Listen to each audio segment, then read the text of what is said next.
વડોદરા શહેરના ઈદગાહ મેદાન ખાતે પરંપરા મુજબ ઈદ ઉલ ફિત્રની સામૂહિક નમાઝ અદા કરવામાં આવી। છેલ્લા એક માસથી આકરા રોઝા રાખ્યા બાદ શહેરના મુસ્લિમ બિરાદરો દ્વારા ઈદ ઉલ ફિત્રની ઉત્સાહભેર ઉજવણી કરવામાં આવી હતી। વડોદરા શહેરના ઈદગાહ મેદાન ખાતે પરંપરા મુજબ સામૂહિક નમાઝ અદા કરવામાં આવી હતી। આ કાર્યક્રમમાં વડોદરા લોકસભાના કોંગ્રેસના ઉમેદવાર સહિત કોંગ્રેસ અગ્રણીઓ ઉપસ્થિત રહ્યા હતા અને ઈદ મુબારકબાદી પાઠવી હતી। છેલ્લા એક માસથી મુસ્લિમ બિરાદરો દ્વારા પવિત્ર રમઝાન માસમાં શ્રદ્ધાપૂર્વક રોઝા રાખવામાં આવ્યા।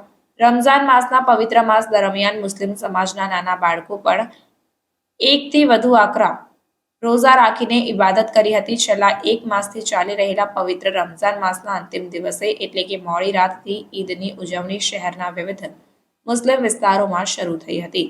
મુસ્લિમ બિરાદરો દ્વારા રમઝાન ઈદથી નવા વર્ષની ઉજવણી કરાતી હોય છે, ત્યારે મુસ્લિમ સમાજમાં અનેરો ઉત્સાહ અને ઉમંગ જોવા મળ્યો।